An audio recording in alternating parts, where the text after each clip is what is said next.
Bisa nggak tolong dipimpin doa dulu, Dek? Silakan.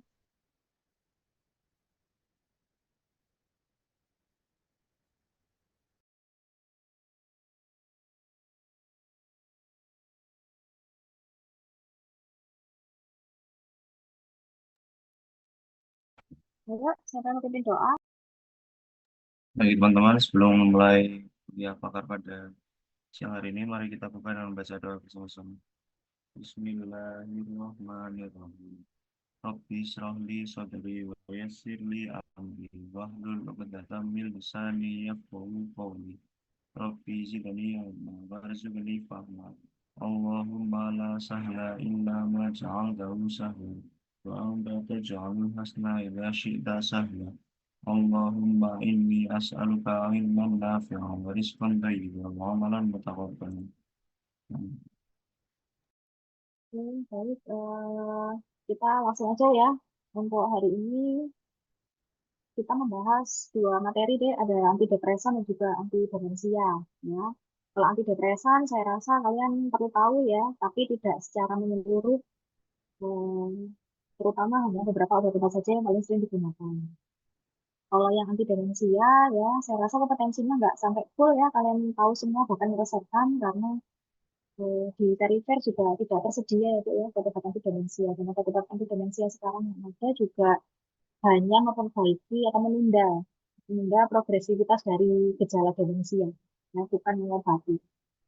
Oke, kita langsung aja ya ke anti depresan. Next, next slide, Dek. Oke, ini ya beberapa yang nanti kita bahas ya. Oke, next lagi. Suara saya cukup jelas ya, Dek? Halo? Jelas, dokter. Oke ya, jadi ini untuk kondisi normal ya, Dek ya, kondisi sinaptik kita, terutama di neuron ya, untuk kondisi normal, ini saya rasa sudah pernah dibahas ya, pasti sama dokter Vivi. Jadi yang di sebelah kiri itu adalah sinaptiknya punyanya serotonin. Yang sebelah kanan itu adalah sinaptik milik noradrenalin atau noradrenergic ya, yang sebelah kiri serotonergic ya. Dan yang di tengah itu ya, itu adalah celah sinap ya, yang kosong itu adalah celah sinap ya. Kemudian yang bentuk yang di paling bawah itu ya, seperti U itu adalah postsinap ya. Jadi kita punya dua presinap di sini ya, ada serotonergic dan juga noradrenergic. Jadi pada kondisi normal ya, kita mulai dari yang eh, serotonergic dulu ya. Jadi ketika ada impuls ya, eh, serotonin ada dalam vesikel, ini nanti dia akan dilepaskan menuju ke celah sinap ya. Ini akan berikatan dengan reseptor spesifik menurut subtipenya di pos sinap. Ya. Ketika di dalam celah sinap ini terjadi banyak sekali serotonin, ya, maka dia akan reuptake kembali oleh yang namanya SERT atau serotonin reuptake transporter. Ya, warna hijau itu deh ya, yang nempel di presinapnya ya. Jadi dia akan dikembalikan lagi menuju ke presinap ya, sebagian dia akan didegradasi oleh MAUA ya, MAUA ya, dan sebagian dia akan disimpan kembali menjadi bentuk vesikel. Sama halnya seperti dalam noradrenergic ya, ketika tidak digunakan di dalam celah sinap atau berlebihan, maka akan direaktif kembali, jangan dimasukkan dan disimpan dalam vesikel atau sebagian bahkan didegradasi. Ya. Oke, jadi untuk beberapa subtipe reseptor serotonin ya, itu ada yang di bawah deh ya, di gambar pojok bawah ada 5-HT3, mulai dari 5-HT1 sampai 5-HT7. Ya. Oke, next slide. Nah, ini untuk kondisi patofisiologi dari depresi deh. Jadi kalau ada stresor di sana, maka tubuh itu akan merilis ya kortikotropin releasing factor dari hipotalamus, yang kemudian akan merilis ACTH dari hipofisis, dan akhirnya yang terjadi pelepasan kortisol. Ya. Ketika pelepasan ini berlebihan, maka akan mengakibatkan terjadinya neural apoptosis ya, yang nantinya berujung ke memperburuk gejala depresi. Ya. Nah, stresor ini dia juga bisa akan mengaktifkan atau mengaktifasi reseptor NMDA yang melalui pelepasan dari glutamat. Ya, ketika terjadi overaktivasi dari NMDA, ini akan memperparah juga terjadinya depresi. Ya. Nah, ada tiga neurotransmitter ya, ada dua neurotransmitter dan ada satu neurotropik BDNF ya. Jadi ada noradrenalin atau norepinefrin ya, serotonin ya, dan juga BDNF. Ketika tiga hal ini ya, tiga neurotransmitter dan neurotropik ini terjadi defisiensi, ya maka terjadi gejala dari depresi ya. Nah, pentingnya kalau misalnya noradrenalin dan juga serotonin, BDNF ini jumlahnya cukup ya, maka ini menjadi memodulasi ya, atau dia akan membantu aktivitas dari neurogenesis, termasuk neuroplastisitas ya. Jadi BDNF itu merupakan neurotrophic factor gitu ya. Dia penting sekali untuk neuroplastisitas ya. Artinya apa? Dia akan menjaga fungsi struktur dari sinaps ya. Kemudian dia akan menjaga konektivitas ya antar neuron ya, termasuk regenerasi neuron. Nah, itu pentingnya BDNF. Ya. Itu bisa di slide. Oke, kemudian ketika terjadi depresi, ya depresi itu erat kaitannya dengan serotonin dan noradrenalin atau norepinefrin. Ya. Nah, ada subtipe beberapa subtipe reseptor deh yang sudah saya sebutkan tadi, ya untuk 5-HT ada 1A sampai 1F, ya ada sampai 7, ya ini masih tanda tanya ya untuk implikasi klinikalnya. Kemudian kalau misalnya pada depresi, ya yang paling berpengaruh salah satunya adalah 5-HT1A, ya, reseptor 5-HT1A. Ketika terjadi depresi akan terjadi overaktivasi dari 5-HT1A. Jadi 5-HT1A ini merupakan autoreseptor ya, Dek, ya. Jadi dia itu semacam lampu merah. Nah, kalau misalnya banyak sekali serotonin dilepaskan, maka si reseptor ini dia akan menghentikan produksi dari serotonin. Nah, kalau misalnya dirasa kurang, ya, maka dia akan menstimuli ya untuk memproduksi serotonin. Ya. Jadi pada depresi ini, ketika terjadi overaktivasi dari serotonin yang tipe 1A, ya, maka dia akan memberikan umpan balik negatif. Ya. Ketika terjadi overaktivasi kan serotoninnya banyak. Dia akan mengirimkan ya umpan negatif ya untuk menekan produksi dari serotonin. Sehingga apa? Serotonin dalam celah senat ini akan berkurang, ya, mengalami defisiensi serotonin. Ya. Nah, itu yang nanti akan menyebabkan terjadinya depresi. Nah, sama halnya seperti 5-HT2A ya, ini contohnya ketika dia diikat oleh LSD ya, termasuk hallusinogen ya, maka akan menurunkan depresinya. Maka dia akan melepaskan banyak serotonin di dalam celah sinap. Ya.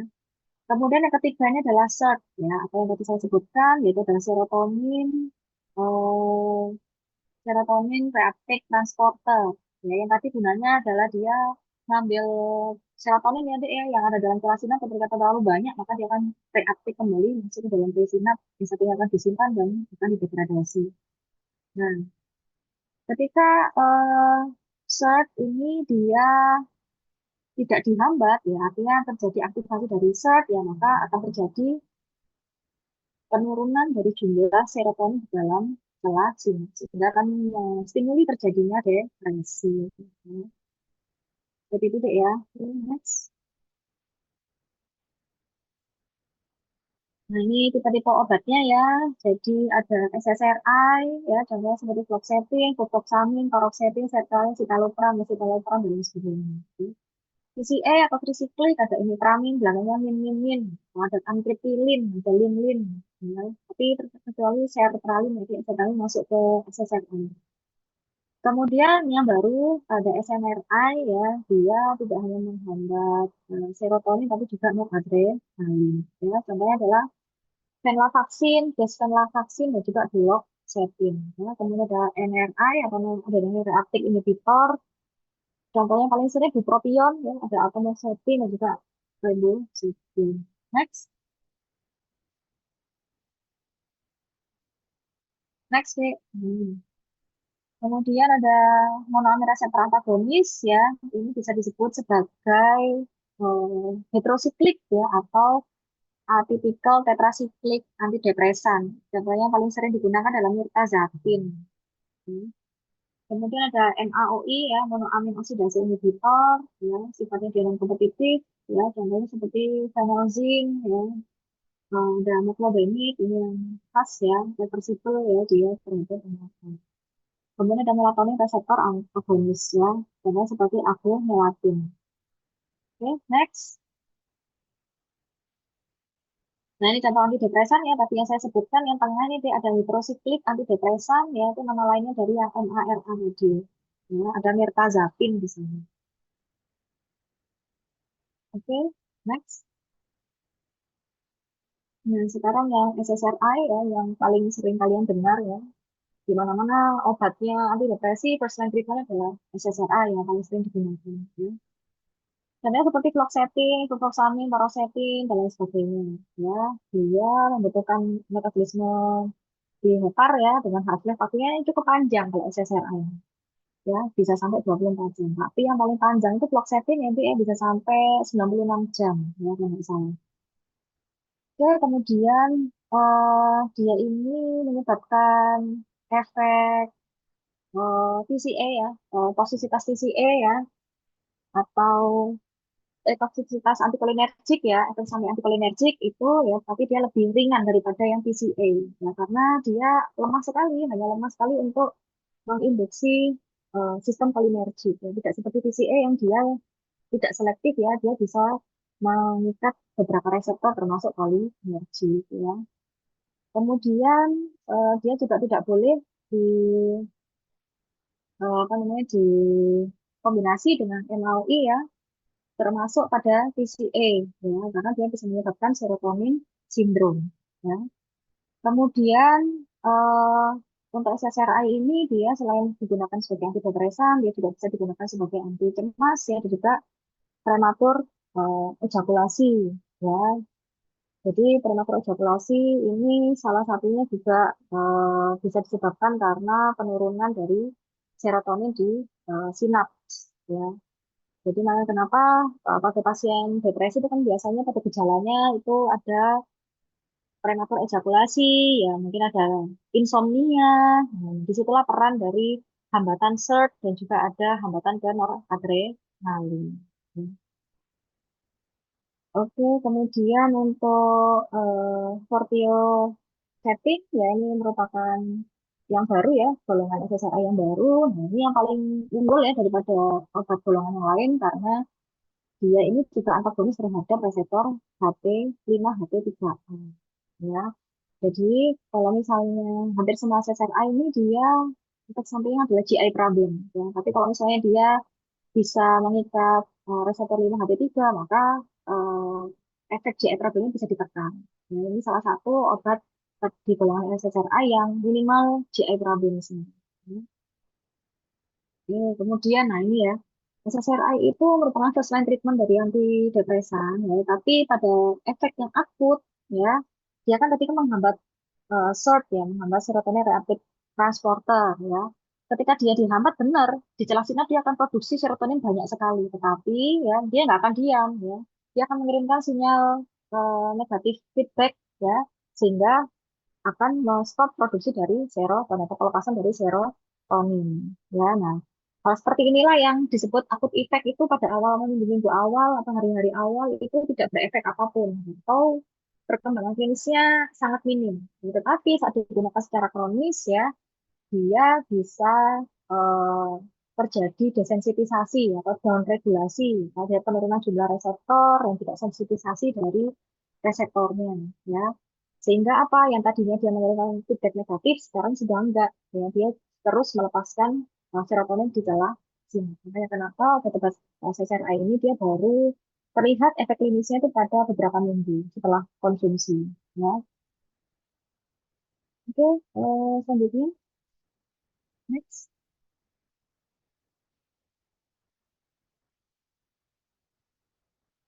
Nah, ini untuk ini ada ya, rangkumannya saja yang sebelah kiri itu ya, ini yang tadi saya sebutkan ya pada penggunaan akut ya ketika reseptor serotonin dihambat ya maka terjadi umpan balik negatif ya sehingga serotonin yang dihasilkan dia sedikit karena dia akan stop produksinya. Tapi ketika penggunaan secara kronis ya maka serotoninnya akan meningkat ya, menjadi desensitization.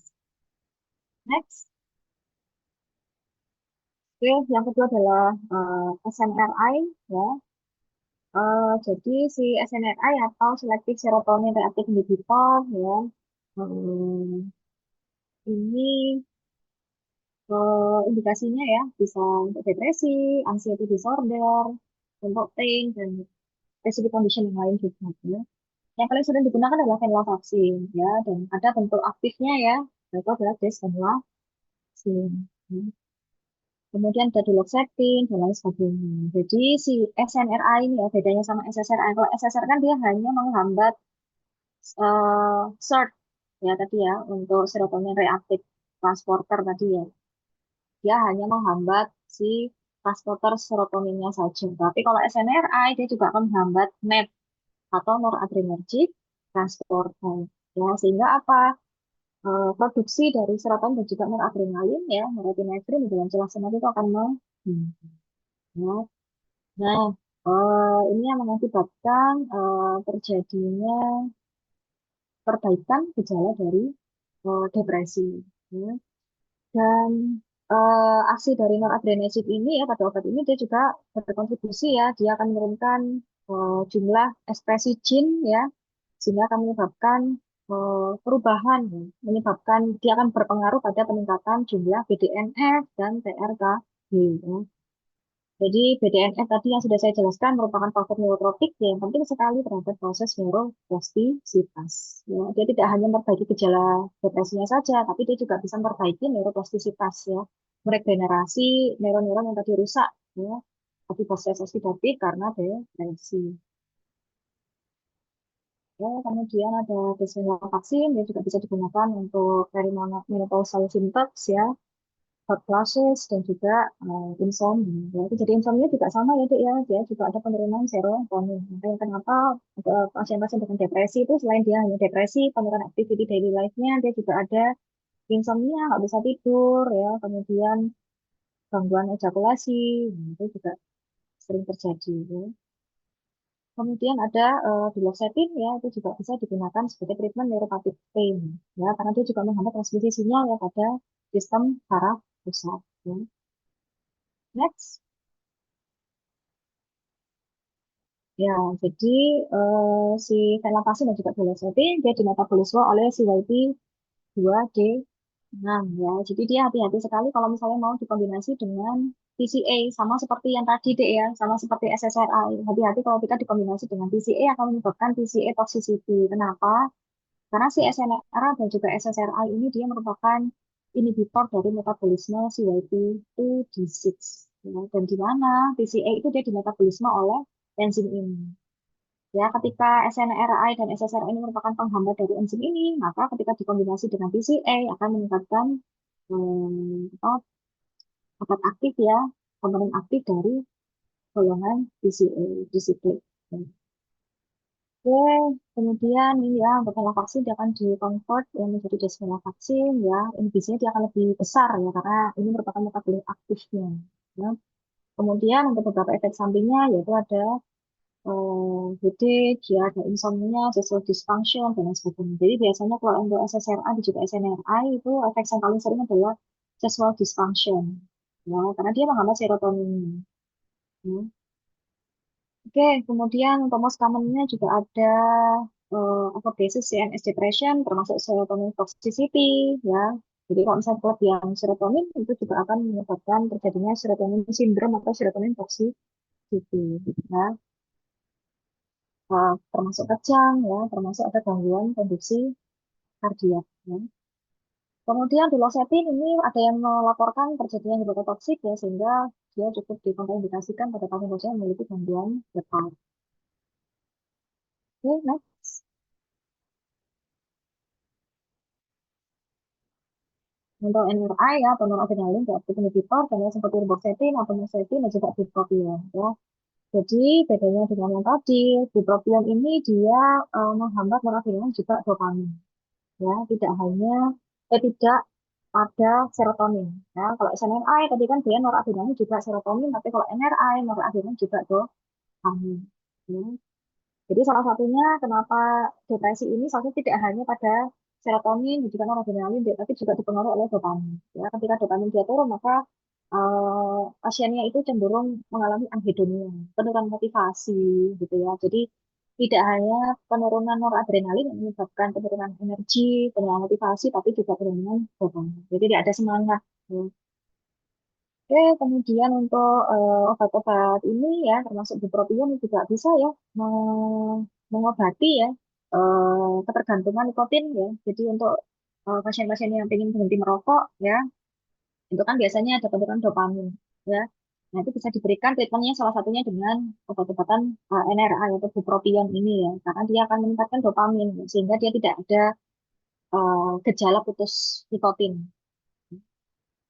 Nah, hati-hati juga ya, at high dosis dia juga bisa meningkatkan kejang ya. Jadi ketika ada dopamin ini dia diaktifkan, maka terjadi pelepasan juga pada uh, neurotransmitter seperti glutamat ya, terjadi proses eksitator ya, hipereksitator sehingga bisa menginduksi ya terjadinya kejang.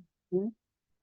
Kemudian rebosin dan juga atomosepin ini dia selektif sekali ya, karena inhibisi noradrenalin ya, tetapi efikasinya sebenarnya dia nggak lebih bagus daripada PCA. Ya. Oke, kemudian si atomosetin ini dia juga bisa digunakan untuk mengobati ADHD atau hiperaktivitas disorder. Ya, dia termasuk golongan apa, stimulan. Ya, karena ADHD kan juga termasuk kalau ada penurunan dopaminnya di sana. Harapannya ketika meningkatkan dopamin ya, peningkatan dopamin pada jalan sinap ini juga akan berbagi gejala dari hiperaktivitasnya.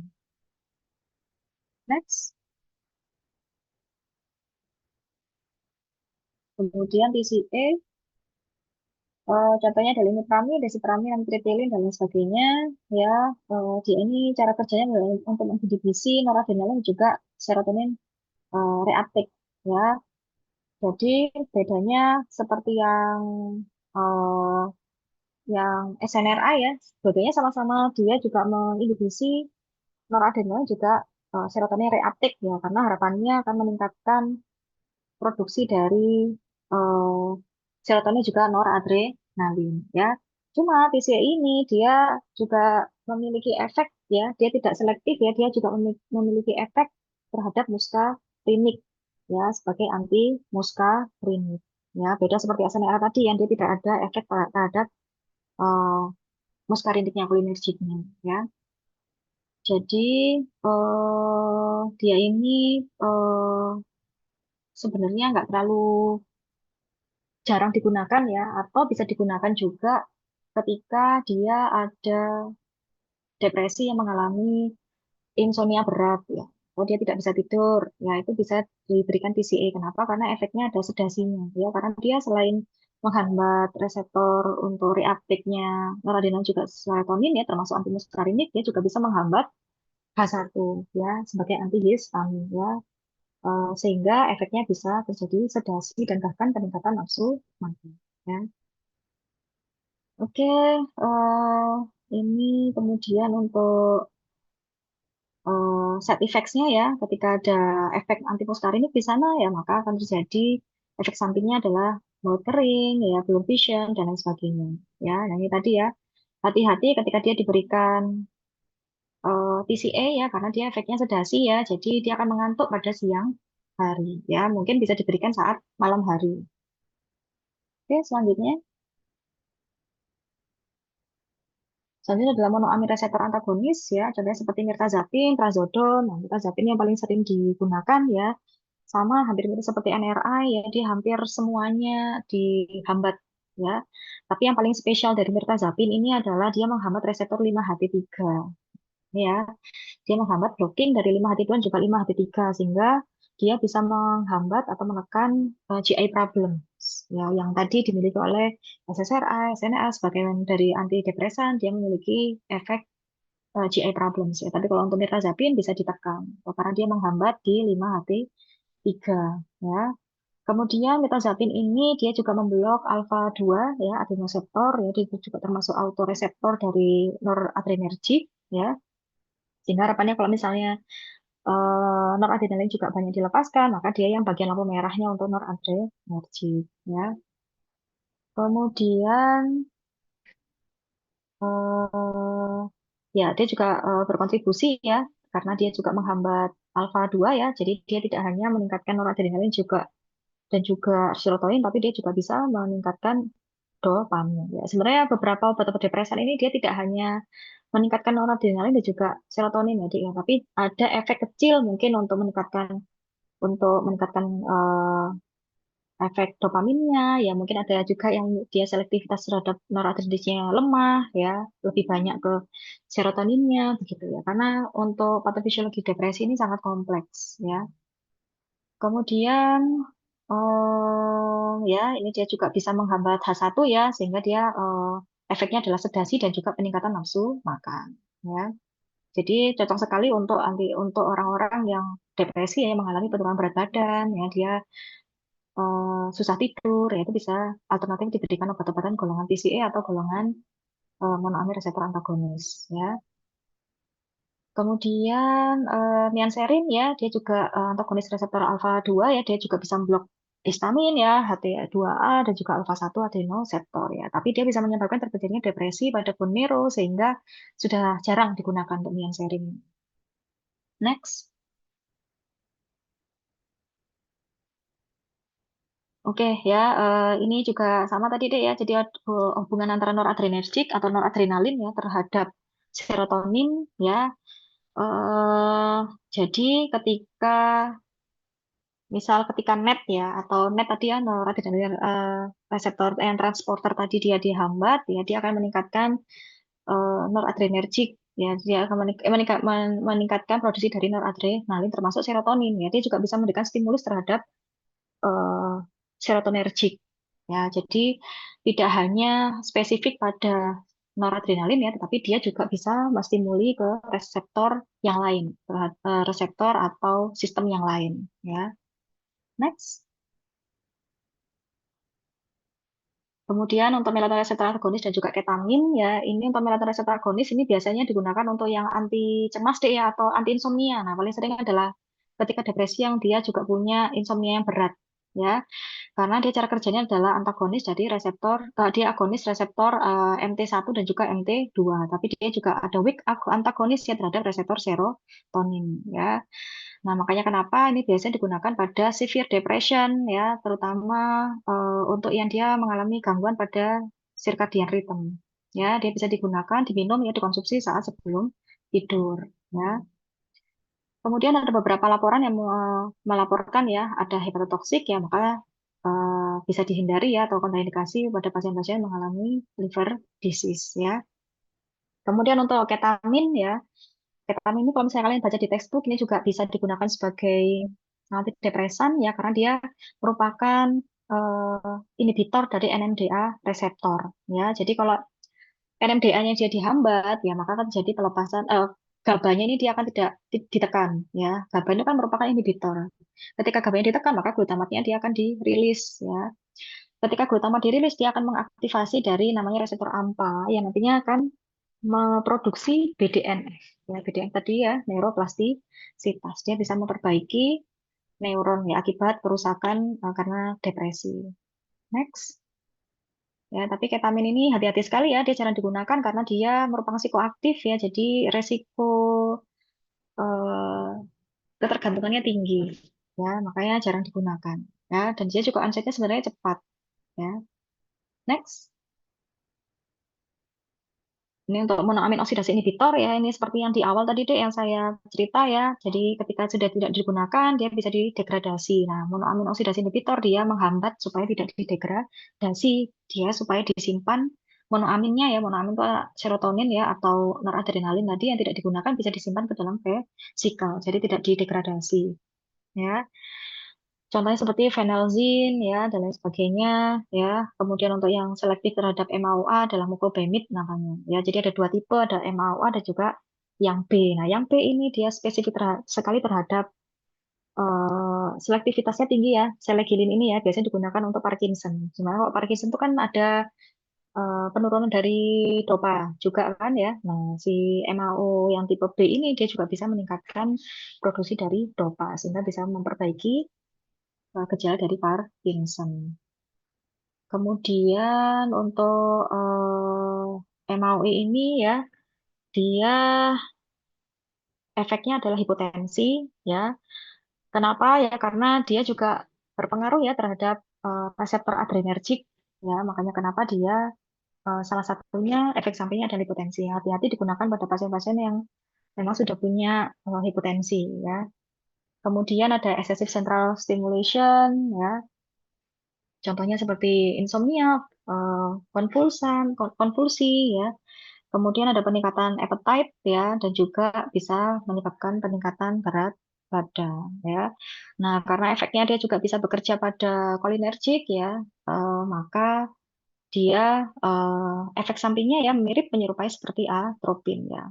Dry mouth ya, blurred vision dan lain sebagainya. Next.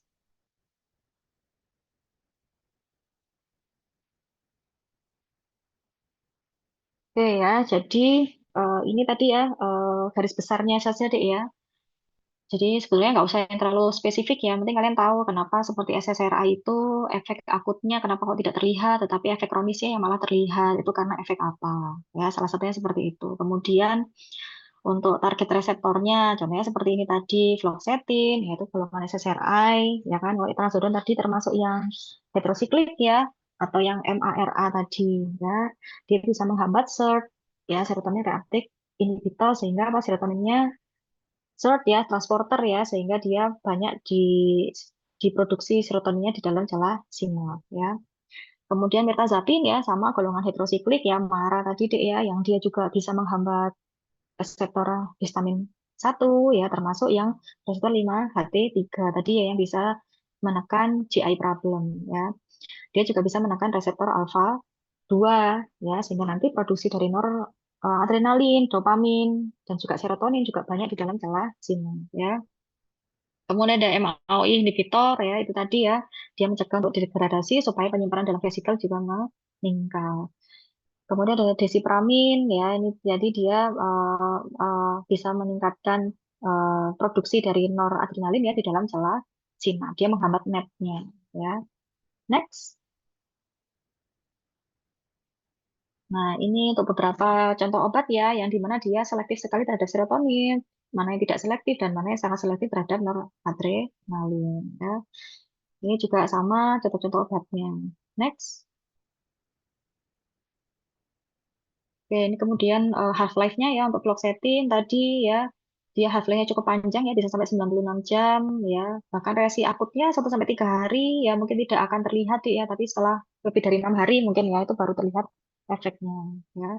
Dan fluoxetine ini kenapa paling disukai? Karena dia resiko eh, tidak patuh ya, risiko tidak patuh mengkonsumsi ya untuk pasiennya itu sangat rendah sekali. Karena apa? Karena waktu paruhnya dia panjang, jadi konsumsinya lebih mudah. Next.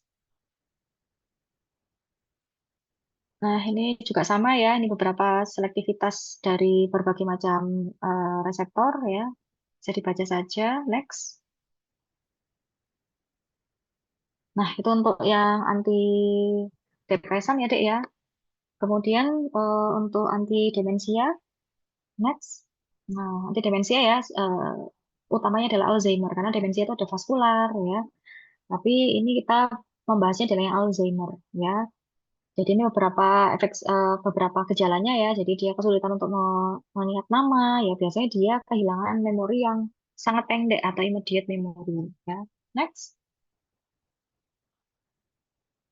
Ini adalah patofisiologinya ya, Dek ya. Jadi pada kondisi normal ada yang namanya APP ya. Itu adalah amyloid precursor protein ya. Di mana pada kondisi normal dia akan dipecah oleh alfa sekretase bentuk SAPP. Ya, jadi SAPP ini merupakan komponen yang sangat baik untuk neuron. Ya, dia menjaga faktor pertumbuhan. Ya, tetapi pada kondisi Alzheimer ya, si APP ini dia akan dipecah ya oleh beta atau gamma sekretase membentuk yang namanya beta amyloid. Ya, ada A beta 40 dan juga A beta 42 yang sangat-sangat toksik ya untuk neuron. Ya, di mana ketika ini dia mengalami agregasi ya, kemudian mengalami oligomerisasi ya, dia akan membentuk plak amiloid di neuronnya ya, sehingga kan menginduksi terjadinya inflamasi, stres oksidasi dan akhirnya kematian neuron ya. Nah, pada kondisi seperti ini tubuh tidak akan mungkin diam ya, dia akan melakukan clearance, dia akan mencoba melakukan perbaikan terhadap plak itu tadi ya oleh mikroglial ya.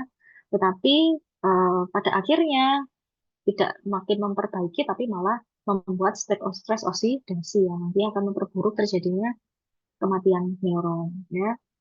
Nah, pada proses oligomerisasi tadi dia akan merilis kinase ya, terjadi proses hiperfosforilisasi ya, sehingga nanti akan menyebabkan terjadinya NFT ya, neurofibrillary tangles ya, atau benang neuronnya ini dia akan, benang fibril neuronnya dia akan kusut ya, sehingga terjadi proses inflamasi ya, proses apoptosis dan sampai terjadi kematian neuron ya.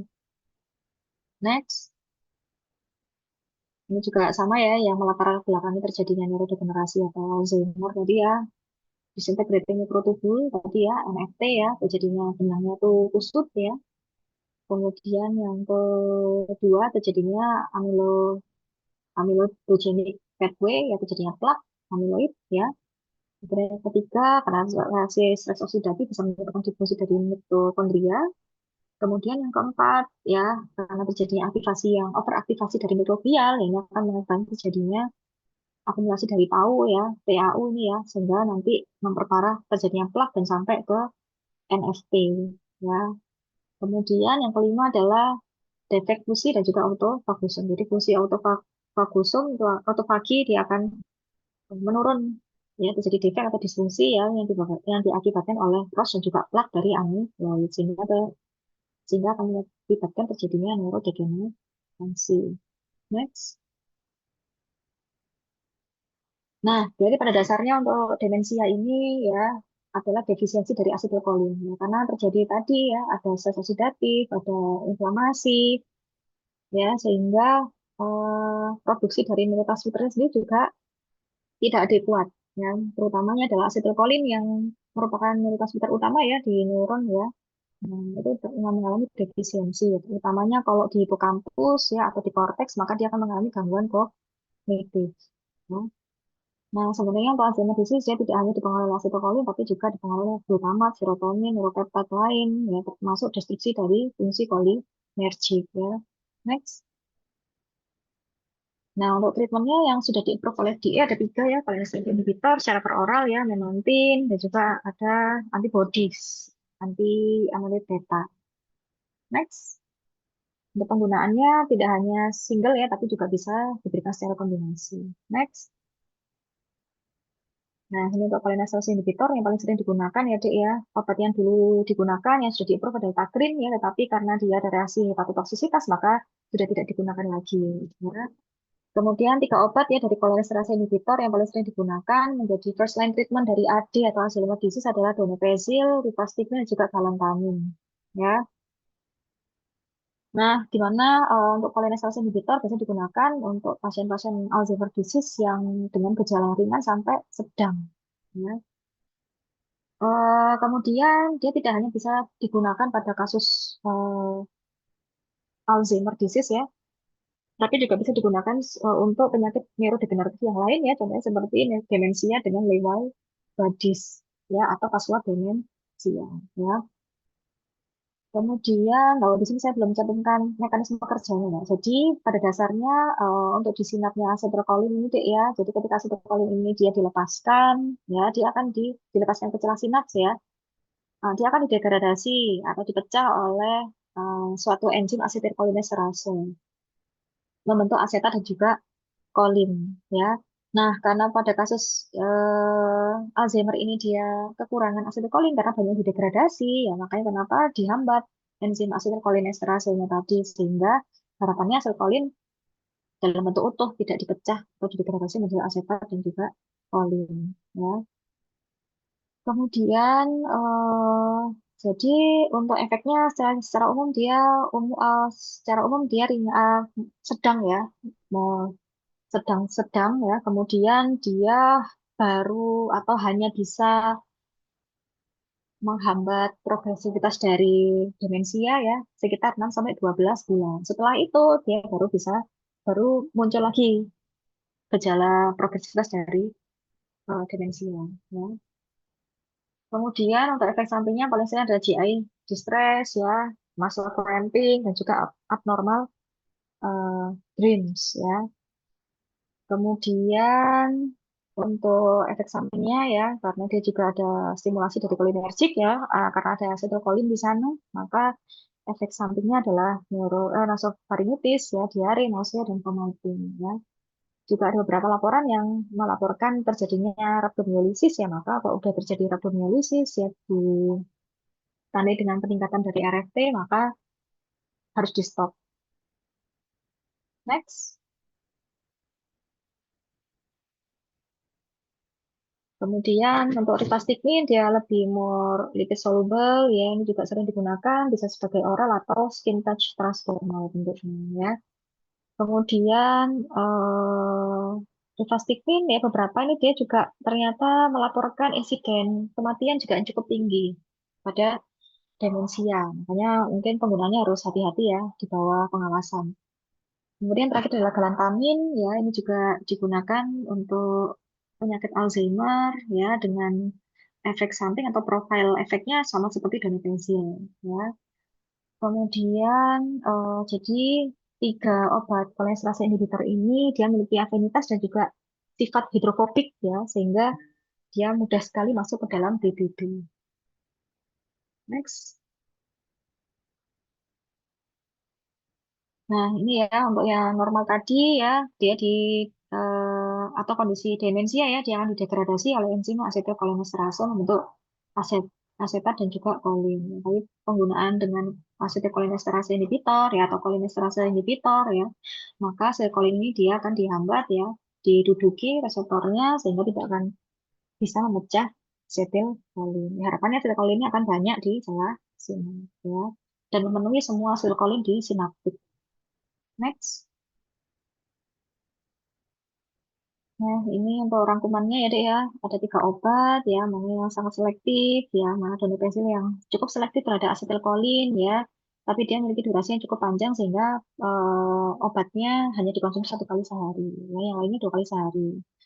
Kemudian untuk main side effects-nya sebagian besar memang efek samping kolinergi. Next. Ini juga sama ya, ini ada mekanisme kerjanya ya untuk galantamin, dia sifatnya kompetitif ya. Ini ada beberapa indikasinya ya untuk yang mild sampai severe bisa diberikan donepezil, yang mild moderate bisa rivastigmine dan galantamin. Next. Tek dek, coba tek dulu dek. Nah, ini yang di rivastigmine itu ada ACHE dan juga BUCHE ya, ada butyric cholinesterase ya. Jadi bedanya acetylcholinesterase inhibitor dan juga cholinesterase inhibitor itu sebenarnya kalau cholinesterase inhibitor itu dia juga menghambat BUCHE ini atau butyric cholinesterase ya. Jadi butyric cholinesterase ini dia menghambat asetilkolin yang eh, molekulnya cukup besar ya. Contohnya seperti di hepar ya. Nah, rivastigmine ini dia bisa menghambat dua-duanya. Dia bisa menghambat dua-duanya, termasuk di perifer ya. Next. Kemudian memantin ini sifatnya uncompetitive antagonis NMDA ya, tipe yang reseptor glutamat ya. Jadi seperti tadi ya pada ketamin tadi ketika dia dihambat NMDA-nya maka glutamatnya akan rilis ya, kemudian akan mengaktifasi AMPA sehingga pada akhirnya yang diharapkan adalah produksi dari BDNF ya. BDNF tadi adalah neurotropik ya yang penting sekali gunanya untuk neuroplastisitas untuk memperbaiki semua neuron-neuron yang mengalami kerusakan akibat eh, demensia ya. Indikasinya adalah moderate sampai severe stages of demensia ya. Kemudian untuk efek sampingnya biasanya hanya ini ya mild headache atau pusing saja ya. Hati-hati dia diekskresikan lewat ginjal ya sehingga pasien-pasien dengan penyakit ginjal harus hati-hati atau kontraindikasi. Next. Kemudian terakhir adalah amyloid imunoterapi ya. Ini contohnya seperti aducanumab yang merupakan monoklonal antibody ya. Dia gunanya untuk mengurangi atau membersihkan plak amyloid. Nah, tadi yang merupakan cikal bakal terjadinya demensia ya. Dia diberikan secara intravena ya dan ini sudah digunakan sudah di-approve oleh FDA ya. Kemudian untuk di labelnya ya, untuk indikasinya adalah mild cognitive impairment or mild dementia stage ya. Kemudian dia diberikan biasanya per bulan ya, suntikan per bulan dan sebelumnya harus membutuhkan pantauan dari MRI. Next. Nah, ini juga sama ya tadi ya, kalau misalnya si cholinesterase inhibitor, maka dia akan menghambat degradasi dari asetilkolin. Kalau memantin, maka dia akan menghambat reseptor NMDA, ya, sehingga nanti akan merilis BDNF, ya. Next. Nah, ini juga sama ya, seperti yang tadi. Next. Nah, ini untuk perkembangan atau teknologi ya yang sekarang sedang dikembangkan ya untuk memperbaiki Alzheimer ya, mungkin yang sudah di-approve oleh FDA baru 2. Nah, tetapi sekarang yang masih dikembangkan ada banyak sekali target terapinya ya. Next. Oke, sekian dari saya. Apa ada pertanyaan, Dek? Oke, agak mumet ya, karena terlalu banyak neurotransmitter ya. Yang paling penting yang kalian tahu tadi untuk antidepresan, mana sih yang khusus diberikan pada pasien-pasien dengan gangguan tidur yang berat ya. Kemudian tadi ya, kenapa kok SSRI ini dia lebih unggul ya. Kemudian kenapa kok tidak boleh dikombinasi ya. Nah, paling nggak kalian tahu eh, prinsip-prinsip seperti itu. Oke, sudah ada pertanyaan, Dek? Saya rasa sudah cukup ya. Bisa ditutup dengan doa.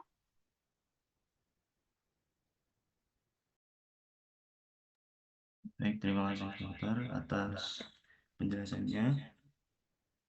Belum mengakhiri pertemuan pada siang hari ini, mari kita tutup dengan bacaan hamdalah dan doa kafaratul majelis.